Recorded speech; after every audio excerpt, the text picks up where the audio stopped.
Uzair Bloch की JIT का तनाज़ा ख़त्म ना हो सका। कराची के शहरी गर्मियों में बदतरीन लोड शेडिंग का शिकार। के इलेक्ट्रिक ने शहरियों को ओवर बिलिंग से लूटना शुरू कर दिया। क्या वफाकी हुकूमत के इलेक्ट्रिक को अपने ज़ेरे इंतज़ाम ले सकती है? पूछेंगे गवर्नर सिंध इमरान इस्माइल से।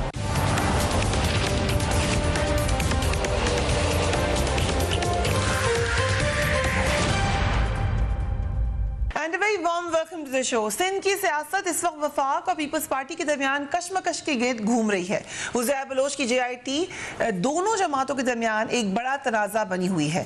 तहरीक इंसाफ का दावा है कि उज़ैर बलोच को पीपल्स पार्टी की आला क़यादत की सरपरस्ती हासिल थी। पीपल्स अमन कमेटी की तमाम जराइम जो उन्होंने किए उसमें पीपल्स पार्टी बाकायदा शामिल रही। जवाब में वज़ीर तालीम सिंध सईद गनी ने इल्ज़ाम लगाया कि मौजूदा सदर आरिफ अलवी, वफाकी वज़ीर अली ज़ैदी और गवर्नर सिंध इमरान इस्माइल पर मुश्तमिल एक कमेटी बनाई गई जिसको उज़ैर बलोच और उसके साथियों को पार्टी में शामिल करने का टाला गया। Let's watch Saeed Ghani.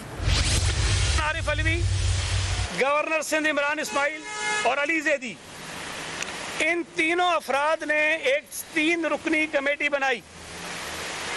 उस 3 रुकनी कमेटी को ये टास्क दिया कि आप अमन कमेटी से राब्ता करें और इनको PTI में शामिल करने के लिए राजी करें। और उस 3 रुकनी कमेटी ने राब्ता किया और उसके बाद इनकी जो राब्ते थे वो बढ़े और फिर PTI के जो धरने थे कराची के, जो CBU पर इन्होंने धरना दिया, उसमें अमन कमेटी के लोग शरीक होते रहे और उनके स्टेज पर बैठते रहे। दूसरी जानिब उज़ैर बलोच के साथी हबीब जान यहाँ तक दावा कर रहे हैं कि पीपल्स अमन कमेटी की मदद के बगैर तहरीक इंसाफ कराची में कदम नहीं जमा सकती थी। उन्होंने इमरान खान के साथ फ़ोन पर बातचीत का भी जिक्र किया। लेट्स वॉच हबीब जान। ये कि हमने उनको पहला ऑक्सीजन सिलेंडर दिया था लियारी की सूरत में, तो मैं समझता हूँ कि इमरान खान को मैं अब भी सपोर्ट करता हूँ और इमरान खान की एक्टिविटीज़ बढ़ जाए और U-टर्न का खात्मा हो जाए, फिर यारी साथ इमरान खान के। मैं आज आपको एक और इंसाफ करता हूँ। राबिया ज़े आप जानते हैं UK की प्रेसिडेंट थी। एक दिन मुझे कॉल आती, मैं अटेंड करता हूँ और राबिया मुझसे बात करती हैं। राबिया जिंदा है। हबीब कैसे हैं? मैंने ऑलवेज अल्लाह का शुक्र। बोले खान साहब जुल्फ़िकार मिर्ज़ा से बात करना चाह रहे हैं। तो मैंने कहा पहले सड़ी तो गल कराओ। हमने भी बात की। खान से मैं मिलता रहा हूँ, 3-4 मरतबा मिला हूँ जंग फोरम में यहाँ वहाँ। तो खान साहब से भी बात की। उसकी जो कैसे हैं आप, ठीक हैं और डूइंग वेल। जुल्फ़िकार मिर्ज़ा से बात की। गवर्नर सिंध इमरान इस्माइल हमारे साथ मौजूद है। Thank you so much for joining us on the programme. Governor साहब, सबसे पहले तो जो एजुकेशन मिनिस्टर हैं सिंध के, वो जिस टास्क फोर्स का जिक्र करे हैं उसके बारे में बता दें। ये कौन सी टास्क फोर्स थी आप उसमें शामिल थे कि नहीं? बहुत शुक्रिया फरिया। मैं समझता हूँ कि आदमी को झूठ भी उतना बोलना चाहिए जितना हज़म हो जाए सामने वाले को। हमारी सारी स्ट्रगल ही इन चीज़ों के ख़िलाफ़ रही जिनकी ये जिक्र कर रहे हैं सईद गनी। और मैंने तो हल्फन कलमा पढ़ के एक प्रोग्राम में कहा कि मैं ना हबीब को ना उज़ैर को कभी मिला हूँ, ना मेरी कोई कभी फ़ोन पे बात हुई है। और जिसको मेरी बात को हबीब ने कंफर्म भी किया। TV शो में मैं देख रहा था, शायद बदामी के शो में, वो कह रहे थे कि मेरी कभी बात नहीं हुई इमरान इस्माइल से। ये तो इंडिविजुअल बात हुई ना कि इमरान इस्माइल की हबीब जान बलोच से बात हुई थी या नहीं हुई थी, लेकिन एक एज अ पार्टी मैं आपको ये बता रहा हूँ कि उस वक्त तहरीक इंसाफ में जो टोटल स्ट्रगल थी वो इन सारी चीज़ों के ख़िलाफ़ थी। हमने कभी किसी से मदद नहीं मांगी बाहर जाके कि हम कभी MKM से मदद मांगें या लियारी अमन कमेटी से मदद मांगें, कराची अमन कमेटी से। We never done such a thing. हमने अपनी ज़ोर बाजू पे, अपने स्ट्रेंथ पे सारी मूवमेंट चलाई। हमने अपने बल पे यानी अल्लाह की मदद के बाद हमें जो अवाम की हिमायत हासिल हुई उसके ऊपर हमने पॉपुलर मूवमेंट रन की। लेकिन हमने कभी इस तरह से पीछे मुड़ के नहीं देखा कि हमें कोई लियारी वाले सपोर्ट कर दें या हमें कोई और सपोर्ट कर दें। हाँ, अगर लोग लियारी से आए होंगे, लियारी कराची का हिस्सा है, उसमें ज़रूर आए होंगे। लियारी से मेरे बहन भाई हैं, मैं लियारी जाता रहता हूँ। मैं 2-3 दिन पहले भी लियारी में था एक स्कूल में। I was trying to help those जो जिनके घर गिर गए थे, उनको मकान दिलाने के लिए उनके लिए कुछ पैसे लेकर गया था कि वो उनको साल भर का किराया हम दे दें और वो वहाँ पे बिल्डिंगों में घर ले लें, क्योंकि वो बेछत वहाँ पे बाहर पड़े हुए थे। तो जहाँ भी ऐसी चीज़ होगी वहाँ मैं एज गवर्नर तो मैं जा सकता हूँ। अगर कोई एज पॉलिटिकल पार्टी अगर कहीं जलसा हो तो हर इलाके के लोग आ सकते हैं। उसमें लियाकताबाद के भी आएंगे, गोलीमार के भी आएंगे, नाज़िमाबाद के भी आएंगे, डिफेंस के भी आएंगे, लियारी के भी आएंगे, इसमें कोई दो राय नहीं है। बनारस से भी बहुत लोग आते हैं, तो उसमें तो चेक नहीं हो सकता कि एक एक बंदा कौन आया होगा उसमें। लेकिन आज जहाँ तक ये बात है कि जी मदद मांगी थी कराची अमन कमेटी से या उज़ैर बलोच से, तो ऐसी कोई बात नहीं है, हमने कोई किसी से मदद नहीं मांगी। So you're categorically denying जो कि Yes. सईद गनी साहब ने कहा। Yes. Saeed I'm Ghani not only साहब के बारे denying, में I'm not only denying, मैं बोल रहा हूँ, मैं आपसे कह रहा हूँ कि ये झूठ बोल रहे हैं। झूठ बोल रहे हैं। सो झूठ बोलना तो भी बड़ी बात है, एक बात है, लेकिन अली जैदी साहब, एंड अली जैदी साहब आपकी पार्टी के भी हैं, आप उनको अच्छे तरीके से जानते भी हैं, फेडरल मिनिस्टर भी हैं। उन्होंने अब ये इल्ज़ाम लगा दिया है कि सईद गनी साहब जो हैं, उन्होंने कहा कि ड्रग पेडलिंग में शामिल रहे हैं, उनके भाई पे इल्ज़ाम लगाया, उन पर भी इल्ज़ाम लगाया। आपके नोटिस में ज़रूर आए होंगे ये इल्ज़ाम। मैंने पुलिस की रिपोर्ट पढ़ी है जिसमें इस तरह के एलिगेशंस कह लें या इन्वेस्टिगेशन रिपोर्ट जो पुलिस की है, जो रिजवान ने की थी, वो मैंने पढ़ी है और उसी बेसिस पे मेरा ख्याल है अली जैदी बात कर रहे होंगे। वो रिपोर्ट में बिल्कुल क्लियरली लिखा हुआ है, वो रिपोर्ट के ऊपर इन्वेस्टिगेशन होनी चाहिए। वो सच्ची रिपोर्ट है या झूठ पर मबनी है, इसका अदालत फैसला करेगी।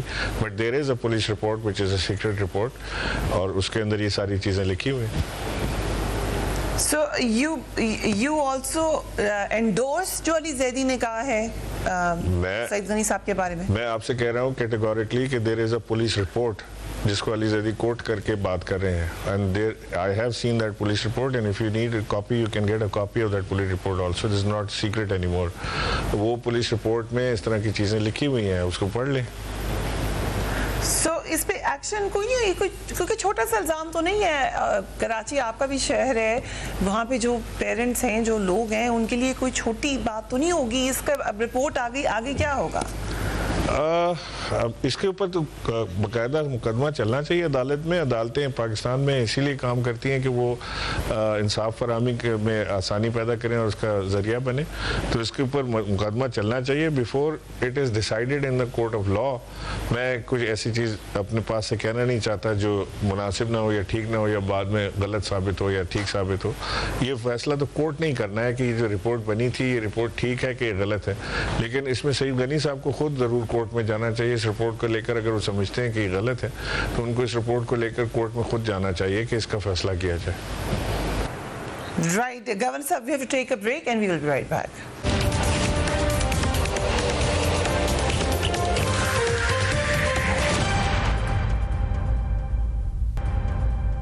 Welcome back. सो जहाँ पर आप और बातें क्लैरिफाई करें, ये भी बता दें कि एज गवर्नर आप कौन सी JIT को ठीक समझते हैं, जो एक अली जैदी साहब कह रहे हैं कि वो उसका मिसिंग पार्ट है, या जो सिंध गवर्नमेंट ने रिलीज की है? देखिए, to the best of my understanding ये दोनों JIT एक ही है। एक में नाम है, एक में नाम नहीं है। ये JIT इसी अंडरस्टैंडिंग के साथ बनाई गई थी कि दो पार्ट में JIT है, एक में फाइंडिंग्स हैं और एक में नामों के साथ फाइंडिंग्स हैं।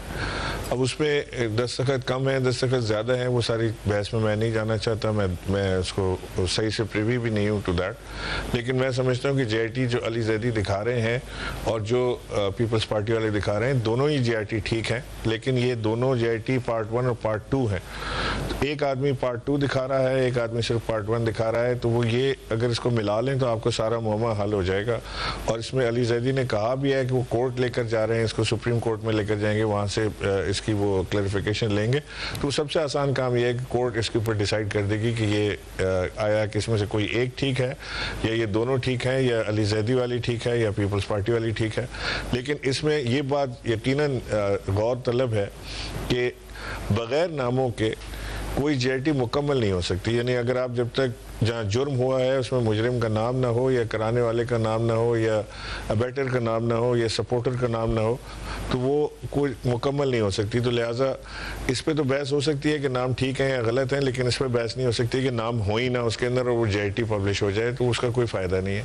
तो लिहाजा मेरा ख्याल है कि court will be the better place to जज दिस, बजाय ये कि हम इसको एक मडस्लैगिंग करें। कोर्ट जो अली ने कहा है कि वो सुप्रीम कोर्ट जा रहे हैं इसको लेकर, वो सुप्रीम कोर्ट जाएंगे तो वहाँ से जो फैसला आ जाएगा वो सबको कबूल होगा। So, अली ज़ैदी साहब ने हमारे शो में कहा कि उनकी मुलाकात हुई थी दुबई में एक दफ़ा उज़ैर बलोच से इत्तफ़ाक़न। उन्होंने ये बात की कि उनकी हबीब जान से भी मुलाकातें हुई हैं, हबीब बलोच से। मैंने खुद इंटरव्यू भी किया हुआ है, मुलाकात हो सकती है, आप उसी शहर में रहते थे, आपकी कभी भी किसी से भी मुलाकात नहीं हुई? नेवर? नहीं, मुझे नहीं ऐसा कोई याद पड़ता है कोई कि उज़ैर बलोच, शायद उज़ैर बलोच उस वक्त उज़ैर बलोच ना हो या हबीब जान उस वक्त हबीब जान ना हो। ऐसे आप 100 लोगों के साथ मिलते हैं। जैसे अभी आपके इंटरव्यू में सुन रहा था कि आपने शुरू में जो सुनाया हबीब जान बलोच जो कह रहे थे, उसको टीवी पर बताया गया कि इमरान खान ने उनसे फ़ोन करके बात की। तो वो खुद बता रहे थे कि इमरान खान, राबिया ज़िया का फ़ोन आया था कि इमरान खान साहब बात करना चाह रहे थे होम मिनिस्टर से, जुल्फ़िकार मिर्ज़ा साहब से, और इन्होंने कहा कि जी पहले साड़ी तक गल कराओ। तो उन्होंने फ़ोन उनको पकड़ा दिया खान साहब को। And I think he would not even not knowingly भी उन्होंने बात की होगी कि पता नहीं, वो कह रहे हैं कि जी हबीब से बात कर लें तो हबीब से बात कर लें। ही ट्रस्ट पीपल लाइक दैट, और इस तरह हो जाता है। लेकिन मुझे कोई हल्फन में आपसे कह सकता हूँ कि जो इल्ज़ाम सईद गनी लगा रहे हैं कि हमने कोई कमेटी बनाई है और उस कमेटी के थ्रू उनसे मुज़ाकरात किए और उनसे मिलने की कोशिश की, तो वो that is a total bunch of lie, nothing else. Right.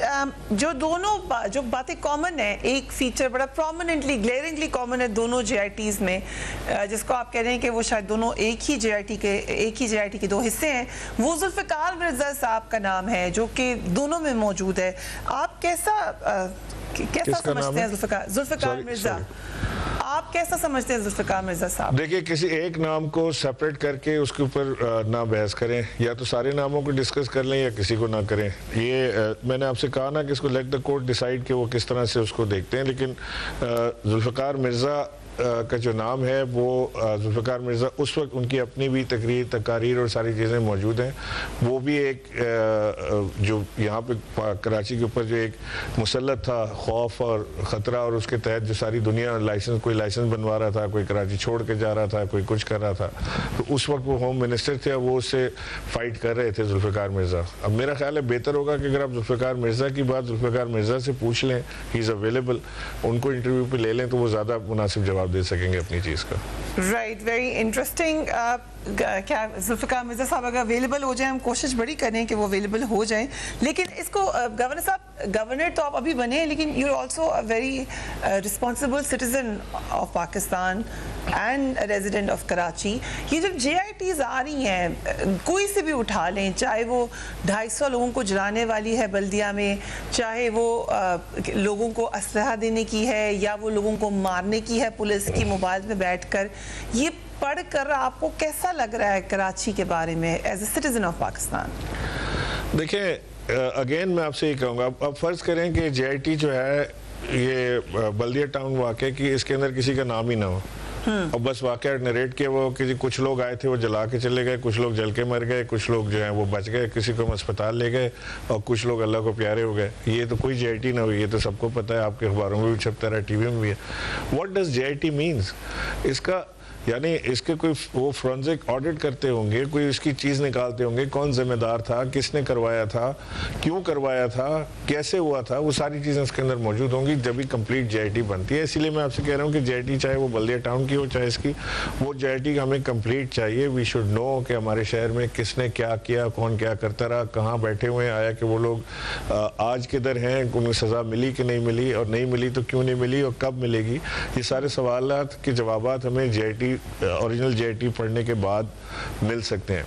लेकिन ये जो क्राइम्स कराची में हुए हैं पिछले मैं समझता हूँ कि लेट्स से कि 2000 से पहले, 2014 से पीछे और आप चले जाएं तो वहाँ बहुत बड़े बड़े क्राइम्स हमने देखे हैं कराची में। चोरी, भत्ता, चोरी तो खैर छोड़ें, छोटा क्राइम है कराची के लिए, भत्ता, बोरी में लाशें, पर्ची, बच्चों के बैग में बुलेट्स घर आना, वो सारी चीज़ें हमने देखी हैं कराची के अंदर। और उसी से मुकाबला करने के लिए फिर हमारे जो law and order, law enforcement agencies थी वो बड़े मैदान में आए। फिर उन्होंने शहादतें भी हुई, लड़ाई, जंग, खून और कष्ट हमने देखा है शहर में। ये उसी ज़माने की सारी JITs हैं चाहे वो बल्दिया की हो, चाहे वो लियारी की हो, या और कोई हम देख लें तो ये उसी ज़माने की है। उसके बाद कराची में बहुत बड़ा कंट्रोल आया। And my hats off to police and rangers जिन्होंने स्पेशली इस सारे जंगो जदल में हिस्सा लिया और उन्होंने अमन लौटाया कराची को। तो ये JITs जो हम पढ़ते हैं ना, जिसका आप मुझसे पूछ रही थी कि आपको पढ़ के कैसा लगता है, ये पढ़ के कभी भी आपको अच्छा नहीं लग सकता आपके दिल को, क्योंकि आपका शहर है, खून आलूदा शहर है आपका, रो रहा है, रिस रहा है खून उसमें से, और आप उसकी वो दास्तान पढ़ के आपको अच्छा कैसे लग सकता है। लेकिन ये रियलिटी है, ये हमने देखा है कराची में होते हुए। I am witness to all this. ये जो कराची में लोग, आप भी कराची में कुछ अरसा रही हैं, you have witness to all this. तो ये वी आर प्रिवी टू ये क्या किस तरह की चीज़ें कराची में हुई हैं, किसने कराई, कैसे हुई, कब हुई, ये सबको मालूम है।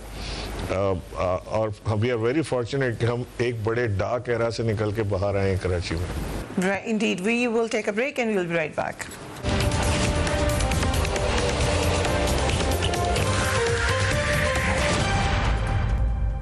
Welcome back. कराची के रहने वालों ने बड़ी उम्मीदों से तहरीक इंसाफ को वोट्स दिए थे। ये वो शहर है जहां से तहरीक इंसाफ ने सबसे ज्यादा नशिस्तें हासिल की, दैट स्टैंड्स आउट। लेकिन यही वो शहर है जहां के रहने वालों की जिंदगियां के इलेक्ट्रिक के लिए अजाब बनी हुई हैं। शहरी सख्त गर्मी में 18 घंटे की लोड शेडिंग का शिकार हैं। 11 जुलाई को गवर्नर हाउस में गवर्नर इमरान इस्माइल की सरबराही में कराची में लोड शेडिंग से मुतालिक इजलास हुआ था, जिसमें के इलेक्ट्रिक के हुकाम और चेयरमैन नेपरा भी शरीक हुए थे। असद उमर और गवर्नर सिंध ने ऐलान किया था कि 12 जुलाई से कराची में भी गैर एलानिया लोड शेडिंग खत्म कर दी जाएगी, लेकिन शहर में बदतरीन लोड शेडिंग का सिलसिला जारी है। गवर्नर साहब हमारे साथ मौजूद हैं, लेकिन पहले हम जरा देख लेते हैं गवर्नर साहब ने क्या कहा था। Let's watch that. बड़ा दो टोक अल्फाज में के इलेक्ट्रिक को ये बता दिया गया है वफाक की तरफ से कि आपको जितना फ्यूल, जितनी गैस चाहिए वो हम आपको दे भी रहे हैं और मजीद भी आपको देंगे। लेकिन आप कराची वालों के साथ ये खिलवाड़ और खेल को बंद कर दें फौरी तौर से। अगर आपने लोड शेडिंग में और लोड शेडिंग के जिन को काबू में ना किया तो वफाक किसी भी हद तक जाने के लिए आप तैयार हैं। यानी अगर के इलेक्ट्रिक के ऊपर इमरजेंसी लगा के उसे वफाक के ज़ेर एहतमाम लेना भी पड़ा तो उसके लिए भी हम तैयार हो जाएंगे, अगर इन्होंने ये लास्ट चांस हमने के इलेक्ट्रिक को दिया है। गवर्नर साहब, लास्ट चांस, काफी सिवियर वार्निंग दी आपने, मगर उसका असर क्यों नहीं हुआ? नहीं, ये इसमें दो तीन चीज़ें हैं। एक तो जो उनको फ्यूल चाहिए था जिस शेप में भी, चाहे वो गैस का हो या उनको फर्नेस ऑयल चाहिए था, वो उनको दिया है और जितना चाहिए था उससे ज़्यादा दिया है। नंबर दो ये कि कुछ एडजस्टमेंट्स की ज़रूरत थी। कुछ पावर प्लांट्स ऐसे थे जो डुअल फ्यूल पे चलते थे, यानी गैस पे भी और फर्नेस ऑयल पे भी, लेकिन गैस शायद उसके इस्तेमाल करना जो है वो सस्ता पड़ता है कि इलेक्ट्रिक को, या उसकी कोई और वजह रही होगी। वो गैस को प्रेफर करते रहे और गैस की शॉर्टेज एक्यूट है इस वक्त पाकिस्तान में।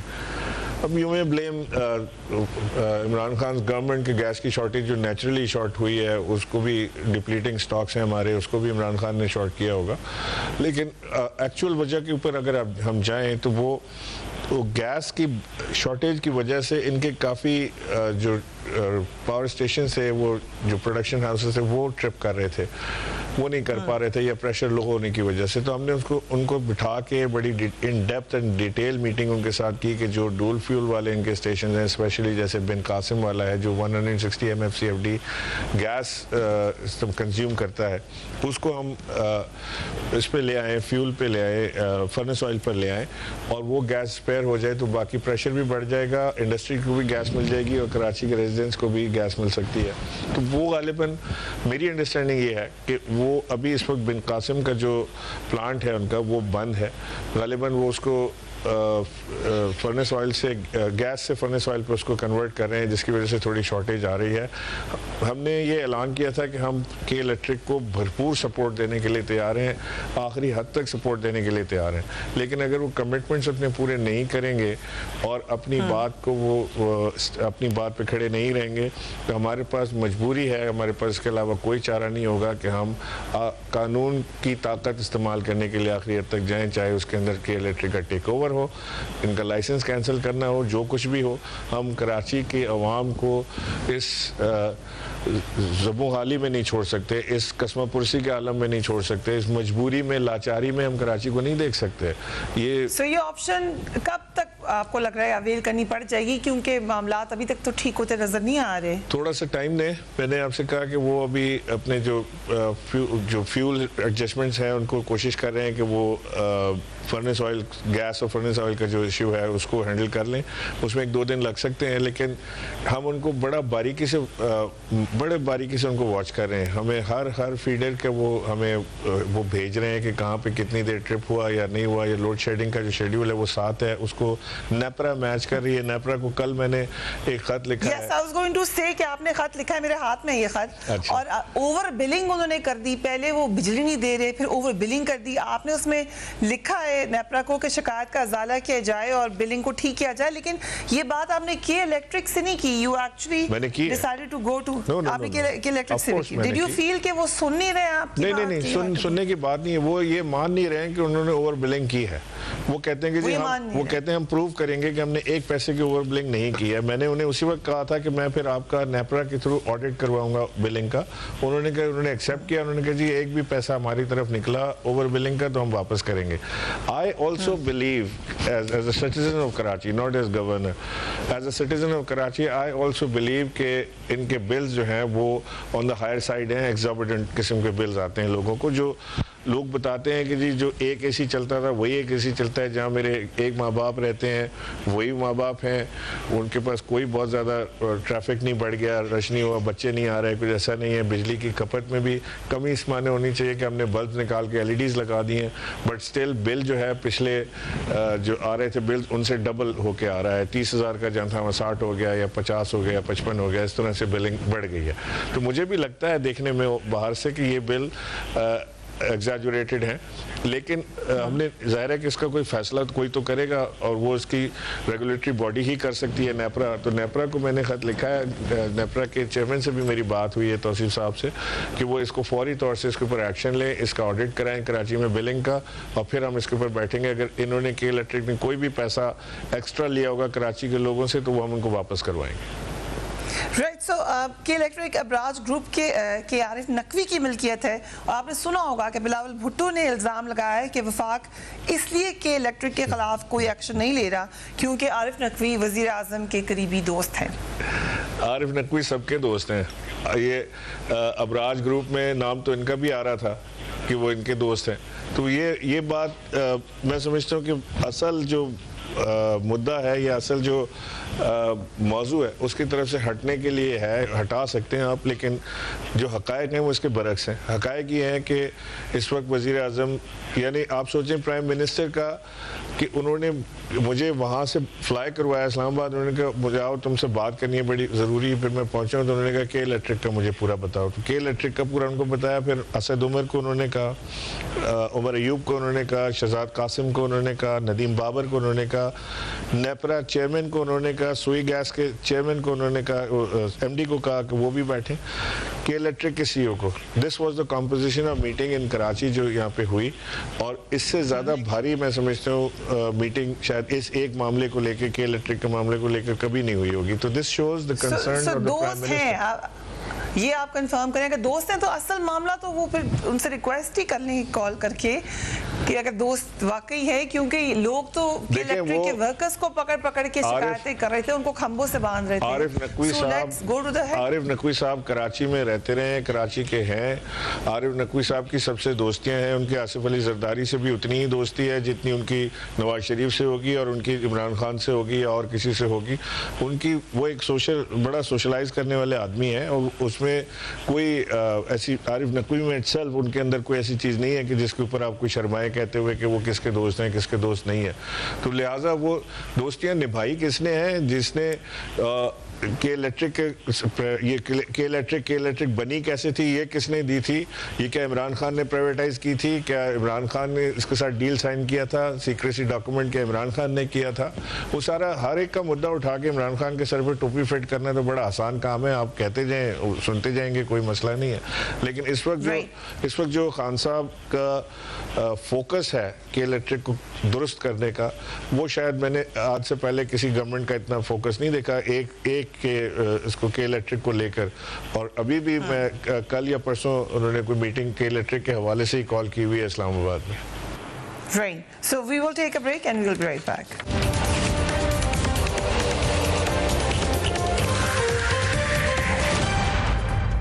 And welcome back. Governor Sindh हमारे एक खसूसी मेहमान हैं।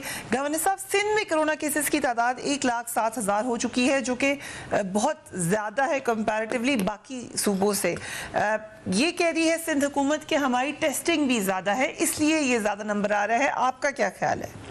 नहीं, मैं समझता हूँ कि ये शायद एक वजह, बहुत सारी वजूहत में से एक वजह ये भी हो सकती है कि टेस्टिंग यहाँ पे ज़्यादा कर रहे हैं तो शायद नंबर ज़्यादा आ रहे हैं।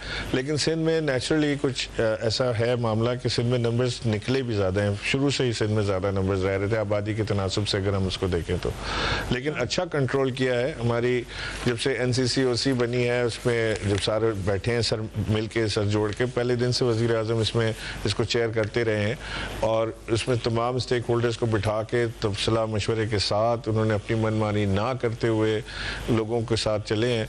और एक चीज़ तो अब देखने को हमें मिल रही है कि जो स्टैंड वज़ीर आज़म का बड़ा अनपॉपुलर स्टैंड समझा जाता था, जिसको लोग कहते थे कि ये गलत फैसला कर रहे हैं, कि ये लॉकडाउन की तरफ नहीं जा रहा है, उसको अब सारी दुनिया अप्रिशिएट कर रही है। इंपीरियल कॉलेज ने एक पेपर शाया किया है जिसमें उन्होंने पाकिस्तान की स्ट्रेटजी को, वज़ीर आज़म की स्ट्रेटजी को उन्होंने सराहा है कि स्मार्ट लॉकडाउन की तरफ जाने से पाकिस्तान न सिर्फ कोरोना के डिज़ास्टर से बच गया, बल्कि पाकिस्तान एक बहुत बड़े आने वाले इकोनॉमिक डिजास्टर से भी बचा है। पाकिस्तान दुनिया का उन चंद ममालिक में से है जिनकी इकोनॉमी ने इतनी बुरी हिट नहीं ली जैसे बाकियों ने ली है। GDP ग्रोथ के अगर आप देखें तो USA जैसे ममालिक 12-14% माइनस पर चले गए हैं।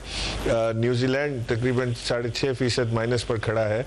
इंडिया हमारे साथ हिंदुस्तान लगा हुआ है, वो 4.5% माइनस पर खड़ा है। चाइना वाहिद मुल्क है दुनिया का जो +1% GDP ग्रोथ पे है, और पाकिस्तान दुनिया का वो दूसरा मुल्क है जिसने सबसे कम हिट ली है, जो -0.04% के ऊपर वो हमें GDP की हिट आएगी। जो आपकी खुद भी इससे स्ट्रगल है कोरोना से, अभी भी कुछ लोग हैं जो कहते हैं कि ये एक मिथ है, ये कोई लार्जर कॉन्स्पिरेसी है, उनको क्या बताना चाहेंगे आप? क्या मैसेज देना चाहेंगे? देखें, अब लोगों को अपने दिमाग से ये बात निकाल देनी चाहिए कि ये कोई मिथ है या कोई बहुत बड़ी कॉन्स्पिरेसी है।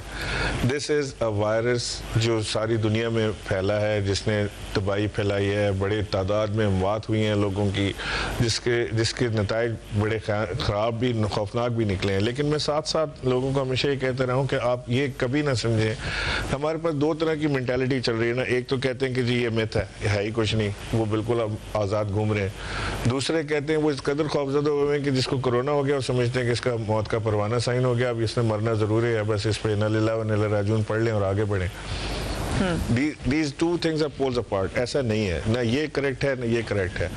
It is a virus, it is a deadly virus. इसमें अमवात लोगों की हुई हैं, बेइंतहा हुई हैं, लेकिन इसकी ये 100% नहीं है कि जिसको हो जाए उसने मरना ज़रूरी है। इसमें एक छोटी परसेंटेज है जिसमें ख़तरनाक हद तक क्रॉस कर जाते हैं तो उनकी मौत वाक़ई हो जाती है, या उनके जो इम्यून सिस्टम है वो बहुत यानी वो इतना स्ट्रॉन्ग नहीं होता तो उससे अमवात वाक़ई होती हैं। तो ये इसमें आपने एहतियात तो करनी है 100%। आने वाले वक्त में दुनिया बहुत बदल रही है, हमें शायद बड़े लंबे अरसे तक मास्क का इस्तेमाल, हैंड सैनिटाइजर्स का इस्तेमाल, एहतियात, सोशल डिस्टेंसिंग, इसके ऊपर चलना पड़े। हम ये भी वसूख से नहीं कह सकते कि ये 15 दिन, महीना या 4 महीना या 1 साल में ख़त्म हो जाएगा। कितना इसका असर रह जाएगा, कितना नहीं रहेगा, एक नई चीज़ दुनिया में इंट्रोड्यूस हुई है। So we are learning every day, but this is what we have learn कि हमें एहतियात करनी है, हमें सोशल डिस्टेंसिंग करनी है, हमें अपना लाइफस्टाइल चेंज करना है। अभी हमें ज़्यादा क्लींजिंग की तरफ, पाकीज़ा चीज़ों की तरफ और पाक रहने पर हमें जाना पड़ेगा। और नंबर 3 ये कि हमें मास्क शायद हमें हर वक्त पहनना पड़े। राइट, स्कूल्स और एजुकेशनल इंस्टीट्यूशंस आप क्या रिकमेंड करते हैं, कब तक खुलने चाहिए? मैं समझता हूँ अब खुलना शुरू हो जाने चाहिए लिमिटेड नंबर के साथ। शायद हमें यूनिवर्सिटी से शुरू कर लें, प्राइमरी लेवल तक आते थोड़ा टाइम लगा लें, लेकिन अब हमें इंस्टीट्यूशंस को खोलने की तरफ आ जाना चाहिए। हमें हमारे जो रेस्टोरेंट्स हैं उनको खोलने की तरफ आ जाना चाहिए। हमें थोड़ा सा अपनी लाइफ को वापस नॉर्मलाइजेशन की तरफ लाएं with all the SOPs enforced, और उसको ऐसे करें जैसे अब दुनिया खुलती जा रही है, ऐसे अब यहाँ पर भी खोलें। जो आप सोचिए तो सही कि जो रेस्टोरेंट्स के मालिकान हैं या जो वेटर्स हैं बेचारे, वेटर्स की तनख्वाह बहुत कम हुआ करती है रेस्टोरेंट्स में, ज़्यादातर उनकी जो लिविंग है वो टिप्स पे होती है, तो वो अब टिप तो उनको मिलती नहीं, उनके घरों पे तो बिल्कुल फाके पड़ गए हैं, वो मालिकों से तनख्वाह तो बहुत कम उनको मिलती है, रेस्टोरेंट चल नहीं रहा है, मालिक वैसे ही देने को तैयार नहीं है। इसी तरह से कारपेंटर हुआ या आपके वो घर में पेंट करने वाले पेंटर्स हुए या इस तरह के गार्डनर्स हुए, ये सब बेचारे तो बिल्कुल, आप अगर इनके घरों में जाके देखें तो उनके पास तो क़यामत बपा हो गई है।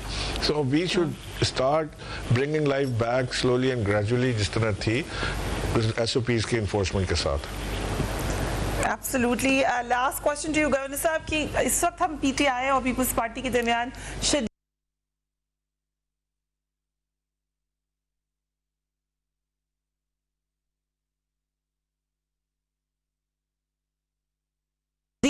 कश्मकश देख रहे हैं। एज अ गवर्नर आपकी और चीफ मिनिस्टर की जो वर्किंग रिलेशनशिप है उस पर कोई असर पड़ा है इन पॉलिटिकल मामलात का? जाहिर है फ़र्क तो पड़ता है, उनकी भी एक पॉलिटिकल एफिलिएशन बड़ी स्ट्रॉन्ग पीपल्स पार्टी के साथ है, मेरी भी एक पॉलिटिकल एफिलिएशन सारी ज़िंदगी इमरान खान साहब के साथ रही है, तरीक इंसाफ के साथ रही है। ऑल्दो कि मैं गवर्नर हूँ, मैं रिज़ाइन दे के पार्टी से बेसिक मेंबरशिप से रिज़ाइन दे के मैं गवर्नर बना था, but to tell you the truth, PTI runs in my blood. You can't take out from my blood, you know, that it has to be drained. My blood has to be drained. तो उसी तरह का शायद मुराद अली शाह का भी होगा, Peoples Party must be running in his blood, वो कुछ भी कर लें, तो वो बैड टेस्ट तो होता है, लेकिन कोशिश हमारी होती है कि कम से कम मेरे और चीफ मिनिस्टर के दरमियान जो मामलात हैं वो पॉलिटिकल एंगलिंग पे ना फंसे, क्योंकि हमें एक दूसरे की ज़रूरत रहती है वर्किंग रिलेशनशिप के ऊपर। जो चीज़ें हो रही हैं सूबे में, जो मामलात चल रहे हैं, जो प्रोजेक्ट्स हो रहे हैं, उसमें हमारी ज़रूरत एक दूसरे से रहती है। कल भी मेरी चीफ मिनिस्टर से बात हुई, फ़ोन पे हमारी मुलाकात होना थी, जिसके मैं थोड़ा सा मसरूफ़ हो गया, मैं नहीं मिल सका उनसे। इंशाल्लाह एक आध दिन में फिर रखूँगा। हमारी कई मुलाकातें ऐसी होती हैं जो शायद TV तक रिपोर्ट भी नहीं होती हैं, और लोग समझते हैं कि हमारी मुलाकातें नहीं हो रही, लेकिन हमारी मुलाकातें वक्फे वक्फे से होती रहती हैं। Very interesting. Thank you so much, Governor Saab, for giving us time. Do give me